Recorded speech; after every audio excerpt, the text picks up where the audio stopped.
Hoje no Você, nós vamos conversar sobre a síndrome do pânico. Quais são os sinais? Na maioria das vezes ele é meio sorrateiro, sabe? Ele é silencioso, aí quando vem uma avalanche de sintomas e uma sensação de quase morte. É assim. Como identificar? Quando procurar ajuda? Aí eu convidei a Elisa Oliveira, que é psiquiatra com a gente aqui hoje. Elisa, mais uma vez, obrigada por ter vindo. Eu que agradeço, é um prazer. E a síndrome do pânico é justamente isso, ela é sorrateira, quando vem faz um estrago. Eu queria te perguntar o que explica a síndrome do pânico, né? O que ela é? Perfeito. A síndrome, vamos dizer, é quando a pessoa já apresentou mais de uma vez o ataque de pânico. Entendi. Então, a pessoa pode apresentar um único ataque, muitas vezes sem um fator identificável, né? Somente pelo estilo de vida, muitas vezes, né? Que é o que tem acontecido muito conosco no mundo moderno. Por isso que aumentou tanto, né? A incidência, o número de casos novos diagnosticados dentro do ataque de pânico, né? Ou até mesmo configurando a síndrome do pânico, que é quando o ataque ocorre de maneira mais crônica. Mais frequente, Isso. assim. Você falou que muitas pessoas, né, estão sendo alvo desse transtorno, vamos dizer assim. Hoje, qual que é a incidência no Brasil, no mundo? A gente tem esses números? Tem sim. Em torno aí, estima-se que em torno de mais de 4 milhões de brasileiros, né, sofrem com o transtorno.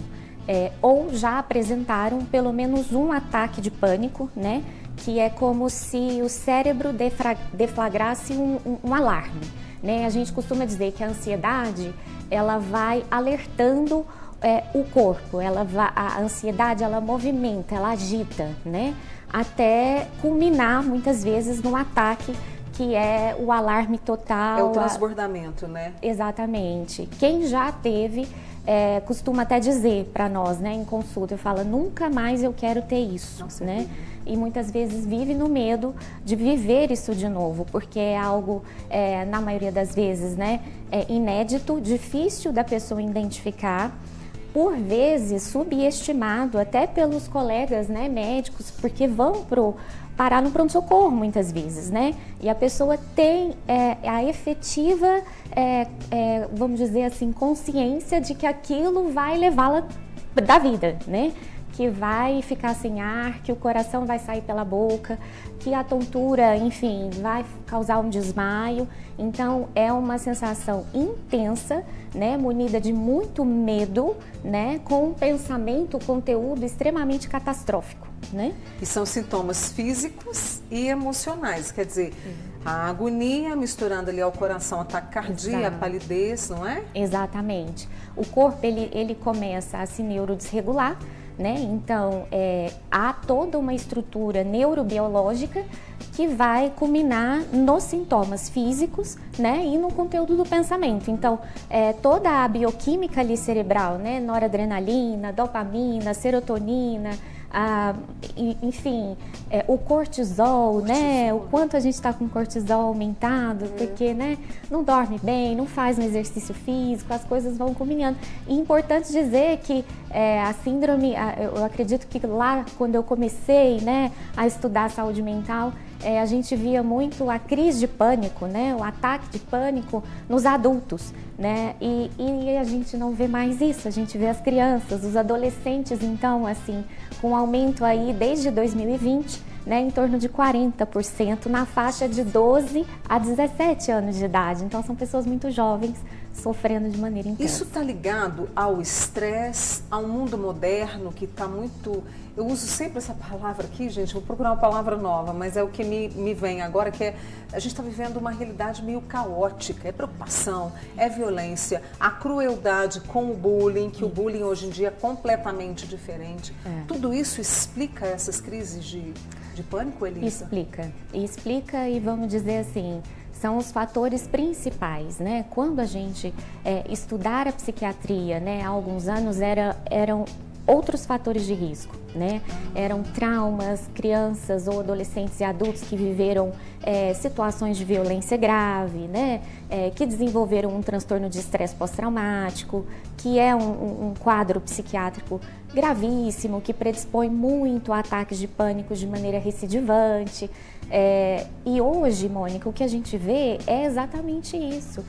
Às vezes são indivíduos que não têm algo, vamos dizer assim, significativo, causando um adoecimento, mas tem um estilo de vida totalmente patológico, né? Como se fosse aquele prato cheio para poder virar uma desregulação cerebral intensa, né? E ter a necessidade de buscar mesmo atendimento e tratamento. Eu vou pedir para você explicar para as pessoas o que é esse estilo de vida patológico, mas olha aqui as perguntas já chegando, e a Calídia foi a primeira a participar com a gente. Ela falou que teve uma crise domingo de manhã, olha só, domingo de folga, né? Ela falou, Mônica, eu estava bem. Foi a primeira vez que ela teve essa crise e está assustada, com razão, né? Sem dúvida, é bem assustador, porque, vamos dizer, um domingo de manhã, em casa, né? Vamos supor, tá em casa, um ambiente de segurança, né? Sem nenhum fator possivelmente deflagrador, uma notícia ruim, algo. E ainda assim ela tem um sintoma. É assim? É exatamente assim. Por isso que assusta tanto, né? Levando as pessoas a procurar mesmo serviços de urgência, né? Quando chega no serviço de urgência, dependendo até da faixa etária, hoje em dia está tudo tão complicado que a gente está tendo até, vamos dizer, índices de infarto, né? Nossos colegas cardiologistas aí estão sempre estudando em pessoas muito mais jovens, né? Então, esse estilo de vida patológico, quando eu digo isso, Mônica, tem muito a ver com como a gente realmente olha para a gente, né? Nós queremos dormir bem, mas não fazemos muito por isso. Nós queremos ter o corpo bem saudável, mas a gente não procura os caminhos de ter um corpo saudável, né? A gente não alimenta tão bem, a gente alimenta correndo, a gente coloca as crianças para alimentar depressa, né? Imagina, né? Tem muitos no corre-corre do dia, come rápido, né? Vamos lá, depressa, escola, horário de almoço, eu digo assim, em casa de família mesmo, com criança, é um estresse. Então, muitas vezes é isso, né? A gente tem, a evidência científica aponta mesmo, né, para as dificuldades em procurar, nós, como todos, viver uma vida que não seja com o cortisol tão lá em cima, que não consegue fazer um contrabalanço com a melatonina que é produzida à noite. Então, ela já dorme, né, no caso da nossa espectadora, isso, já dorme extremamente ansiosa e possivelmente na manhã já deflagra a crise de pânico. É o fio da meada para a gente olhar para isso com toda a atenção. Calídia, já eu volto com a Elisa para a gente saber, para você e outras pessoas procurarem ajuda, porque é agora que você tem que procurar ajuda, tá? A gente está conversando hoje, você sempre trazendo, né, assuntos relacionados a várias pesquisas curiosas, trazendo essa alegria e trazendo também preocupação e alerta. Hoje a gente está conversando sobre a síndrome do pânico, aquela sensação, aquela crise, né, que vem assim, parece que você vai desmaiar, parece que você vai morrer, é uma angústia sem fim. E eu estou conversando hoje com essa querida que é a psiquiatra Elisa Oliveira com a gente. Muito obrigada pela sua participação. E aí tem uma amiga nossa, a Celi, que falou sobre essa sensação, ainda trouxe a sudorese como uma das características também, né? E ela queria saber o seguinte, olha, Mônica, o médico me disse que é uma crise de ansiedade, porque os sintomas se parecem, né? Perfeito. Ela quer saber se tem uma diferença. A crise da ansiedade e a crise do pânico, Elisa. Perfeito, a pergunta é muito boa e ela é técnica, né? A crise de ansiedade, ela vai gerar, vamos dizer assim, ela é progressiva. Então, o paciente, ele vai sentindo o corpo acelerando, né? Gerando sim, pode gerar ataque cardíaco, pode gerar sudorese, o tremor das pernas, né? Agora, a crise de pânico, também conhecida como ataque de pânico, ela é munida desses sintomas de forma aguda. Então, a pessoa, ela entra na crise, às vezes assim, num curtíssimo intervalo de tempo. Em 5 minutos ela está completamente tomada pela crise e ela arrefece de maneira também rápida, né? Comparado aos sintomas ansiosos. Então, a gente sempre diz que a crise de ansiedade é esse processo do corpo acelerando com uma preocupação antecipatória, né? Que, em geral, a ansiedade ela tem um fator pontual. É a prova, é a entrevista de emprego, é algo, vamos dizer, de fato relacionado a uma situação ansiogênica, né? A crise de pânico não. É por isso que assusta tanto e gera muitas vezes confusão, que é necessário fazer o diagnóstico clínico diferencial, porque existem quadros que de fato a gente não consegue, né, na entrada do paciente num pronto-socorro, determinar se está realmente tendo um evento cardiovascular ou se é uma questão de saúde mental. Isso. Aí muitas amigas participando, a Kênia do Monte Hebron diz que tem pânico de lugares fechados. Aí o coração dispara, vem uma falta de ar. Ela falou que viajar de avião nem pensar. Olha que as oportunidades que de repente ela pode perder, né? Até no carro ela também fica agoniada. E a Líbia gostaria de saber como que faz para lidar com essa situação. E eu acredito que a Kênia também gostaria de saber. Há um tratamento, como é que a gente lida na hora da crise? Perfeito. O momento da crise, o que a gente, assim, orienta, né, é se a pessoa tiver uma primeira, que a primeiríssima, Mônica, a pessoa fica muito perdida, ela tem medo até de respirar, porque ela acha realmente, ela tem, assim, na consciência dela, porque ali o cérebro, ele não consegue recrutar, um funcionamento pré-frontal, que organiza o que vai vir. Eu vou me acalmar, eu vou respirar, vou fazer uma respiração diafragmática, não consegue. Então, ele se perde muito, tem uma sensação até de desrealização, ele se sente fora da realidade, despersonaliza, ele se sente um pouco fora de si mesmo. Então, em geral, essas pessoas vão para o pronto-socorro e aprendem que aquilo efetivamente foi uma primeira crise e são direcionados aos tratamentos que a gente vai falar. Agora, se a pessoa já teve anteriormente, o ideal é exatamente buscar um espaço, né, calmo, né, fresco, respirar, né, fazer pelo menos 5 a 6 respirações de maneira mais intensa, né, expirando profundamente.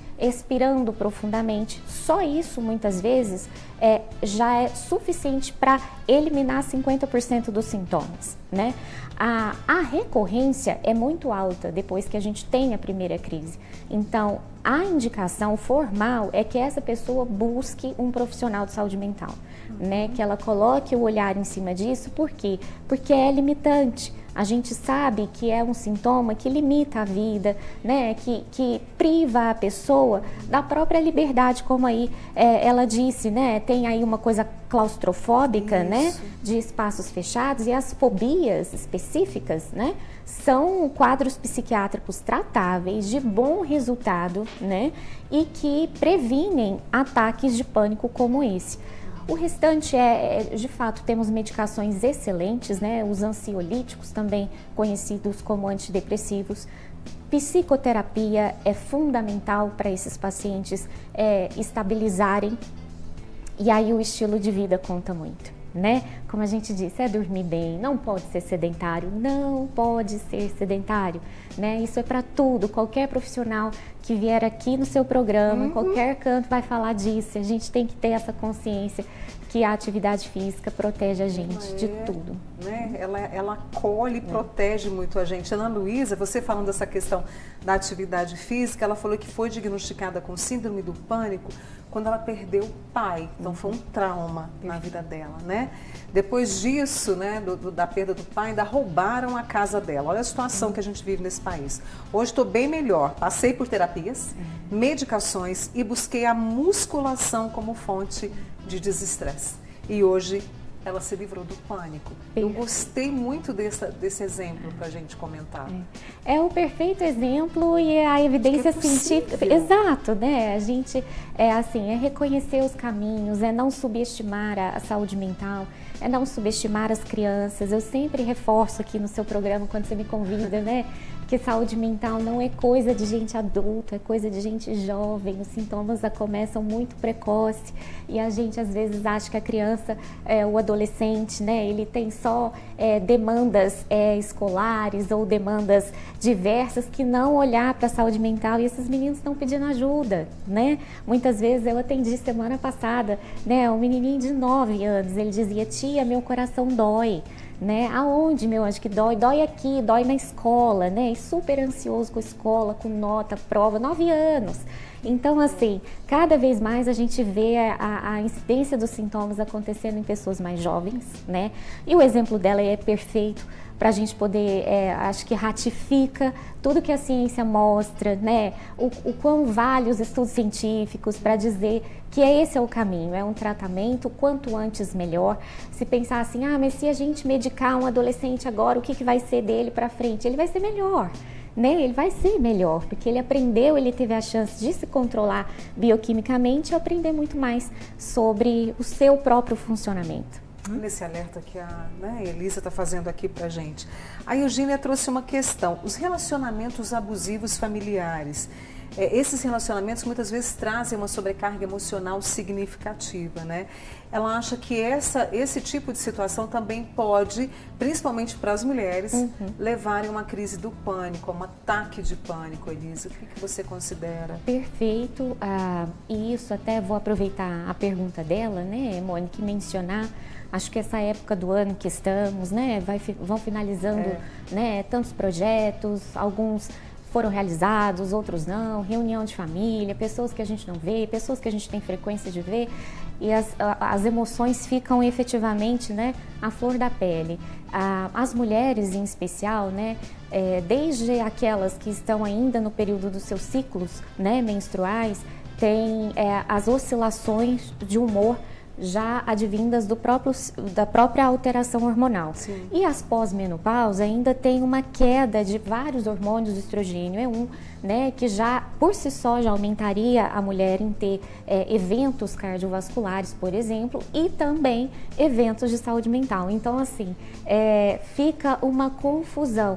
Fatores familiares, rede de apoio, sem dúvida nenhuma, é um grande ambiente, né? É uma situação complexa muitas vezes e que sobrecarrega o emocional, desregulando muito toda essa estrutura que a gente fala muito, essa bioquímica do cérebro. E a psicoterapia ela tem que ser cada vez mais acessível para que essas pessoas possam entender, descobrir o que está acontecendo e melhorarem até os relacionamentos em casa, né, Elisa? Sem dúvida. A psicoterapia, né, temos aí excelentes profissionais. Sim. Acho que o psiquiatra ele trabalha muito pouco, né, sem o trabalho dos psicólogos, eu não tenho dúvida disso. Mas a terapia é o momento exato onde a gente consegue de fato, né? A gente fala e a gente ouve a gente mesmo, né? De uma maneira sem julgamento, com um profissional, né? Que vai recrutar ali toda a técnica para poder tratar e a gente se proteger também. Que às vezes, Mônica, a gente está lidando com muita coisa que é do outro, né? Que não é nosso e a gente precisa ir fechando aí essas entradas, né? Para não ter toda essa sobrecarga emocional que a gente fica submetido. Lembra que a Ana Paula, a Elisa falou sobre a questão do medo que ronda depois de uma crise, né? Eu acredito que a Calídia deve estar passando por isso, né? E a Ana Paula, que está lá no Planalto acompanhando, ela falou que tem esse medo ronda de uma nova crise e o medo de perder os filhos, perder os pais, mas essa resposta a gente vai trazer logo depois do intervalo com essa conversa importantíssima. Fica aí, eu e a Elisa voltamos já. De volta com essa conversa necessária, boa demais, com a doutora Elisa Oliveira, que é psiquiatra, falando pra gente sobre as crises de pânico, sobre o pânico, e eu vou trazer a Ana Paula. Ela falou que as crises dela sempre vêm à noite, sempre aconteceram à noite, né? Já fez vários exames do coração, pulmão, chegou até o diagnóstico de ansiedade. Ela está medicada, tem 30 dias, mas vez ou outra vem o medo de passar mal, vem o medo da crise, medo de perder os filhos, perder o marido, os pais, o que ela faz? Vamos dizer, o medo de ter medo faz parte mesmo do processo.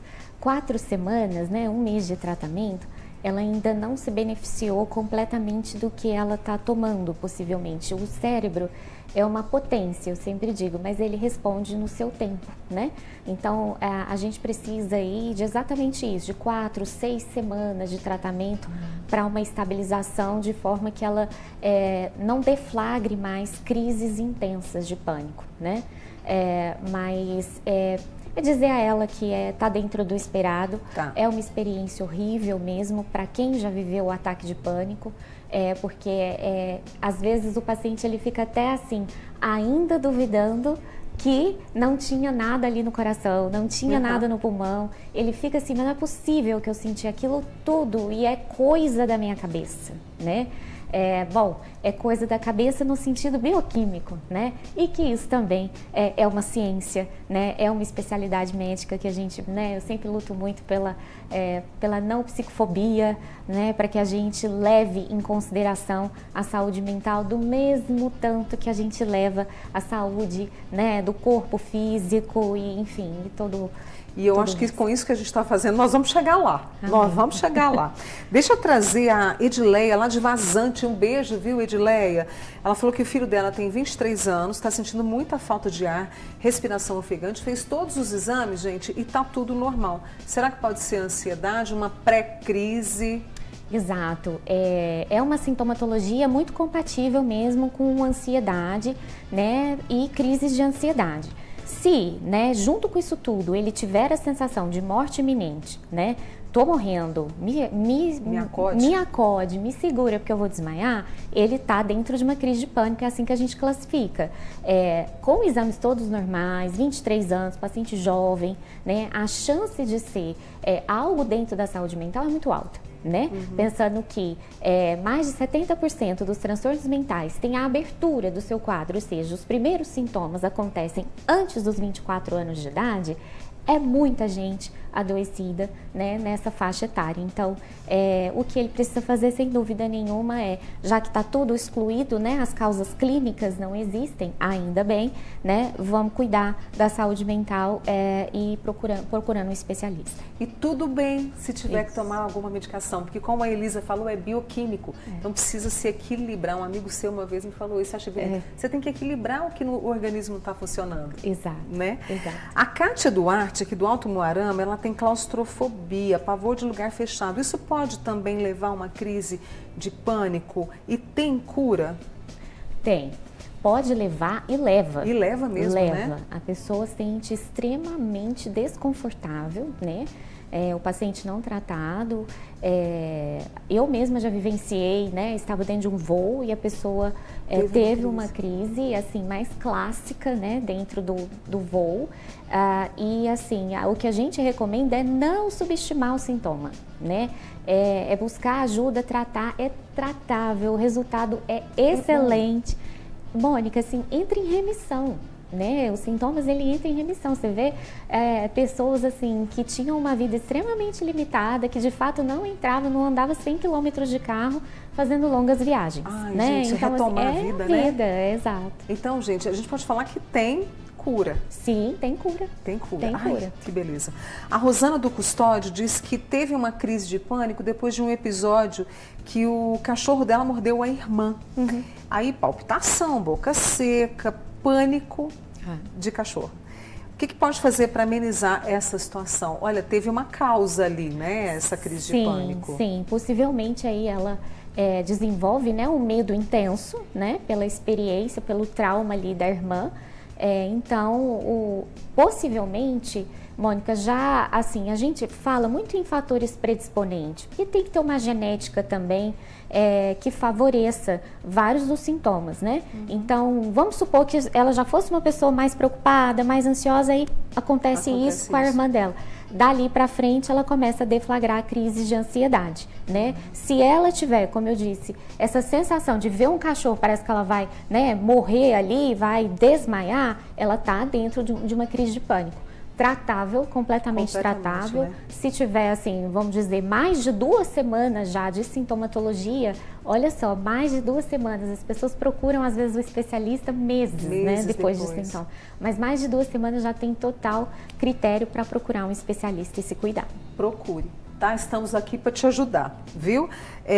Tenho insônia, Mônica. Isso pode ter a ver com a crise que tive? De pânico? A pergunta aqui. Pode ter, por quê? As crises, elas deixam, vamos dizer, nós temos uma estrutura cerebral chamada amígdala cerebral. E ela é uma estrutura, ela é bela porque ela tem uma ação de proteção.